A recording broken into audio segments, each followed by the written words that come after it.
السلام عليكم ورحمة الله وبركاته. كل سنة وانتم طيبين. هنعمل مع بعض النهاردة لفة جلاش باللحمة المفرومة بطريقة سهلة وبسيطة، وهتحبي ان انت تعمليها على طول وطعمها جميلة جدا. انا معايا هنا ربع كيلو لحمة مفروم.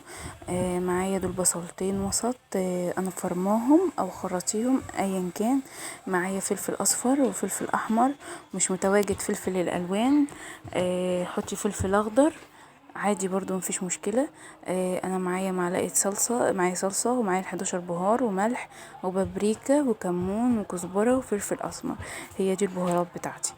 المكونات بتاعتي بسيطة خالص. تعالوا يلا بقى نشوف هنعمل ايه مع بعض. انا جبت هنا، حطيت هنا المقلة بتاعتي او صينية او اي حاجة. حطيت فيها معلقتين زيت، معلقتين زيت كده كبار، معلقتين زيت كبار. هبدأ بقى ان انا اسخنهم، اخليهم يسخنوا قوي.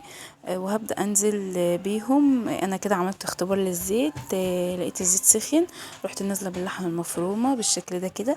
وهبدأ ان انا افردها وما اقلبش فيها كتير عشان ما تنزلش الميه بتاعتها.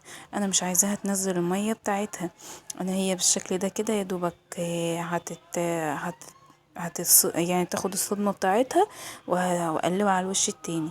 هي كده كانت خدت الصدمة بتاعتها في قلب الزيت، وهي كده نزلت الدهون اللي فيها. دي مش المية، دي الدهون اللي في قلب اللحمة. هبدأ بقى ان انا انزل بالبصل والفلفل، وان انا هديلهم تقليبه مع بعض بالشكل دوت. وهسيبهم لحد ما البصل يدبل مع اللحمه المفرومه شويه والفلفل. هو كان كده بقى البصل كان ابتدى ان هو يدبل خلاص. هبدأ انزل بالبهارات، بالملح والبابريكا والفلفل والكمون.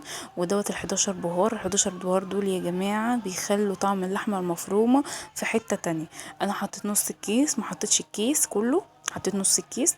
اديتها تقليبة كده، ورحت نازلة بمعلقة صلصة كبيرة. حطي معلقة صلصة كبيرة، دي برضو بتخلي طعم اللحمة المفرومة طعمها حلو قوي. تمام.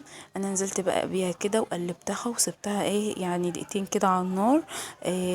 يعني يا دوبك تاخد من طعم البهارات والصلصة بتاعتها.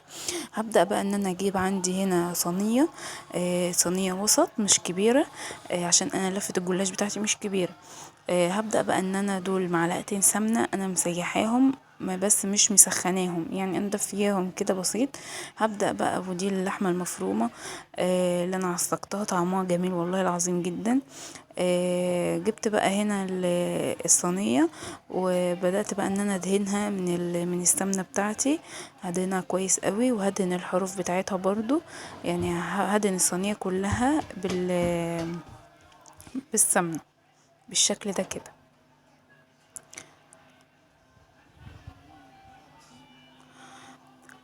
هبدأ بقى ان انا اجيب ورقة من الجلاش، ورقة واحدة. يعني انا عندي هنا لفة الجلاش هقسمها اتنين. النص الاولاني هبدأ بقى اخد منه ورقة، وان انا احطها بالشكل دوت، وان انا اسويها على قد الصينية، وهدهنها دهنة من السمنة برضو. مع كل ورقة ان انا هحطها هدهنها سمنة. يعني حطيت ورقة اهوت، هاخد ورقة كمان واحطها على الورقه ديت، واخلص نص الكميه وارجع لكم. انا بقى خلصت كده نص الكميه بتاعتي. حطيت بقى اللحمه المفرومه، نزلت باللحمه المفرومه. بصوا شكلها ولا ريحتها بقى جميله جدا. لازم تجربوا الوصفه دي هتحبوها جدا. حطيتها بقى كده. وهبدأ اللي انا عملته في النص الاولاني من ورق الجلاش هبدأ اعمله في النص التاني برضو، في الطبقات التانية. ما بين كل طبقة وطبقة هحطها دهنة سمنة. انا كده كنت خلصت خلاص الكمية بتاعتي. هدهن بقى الوش بتاع الصينية سمنة. هدهنها كويس جدا.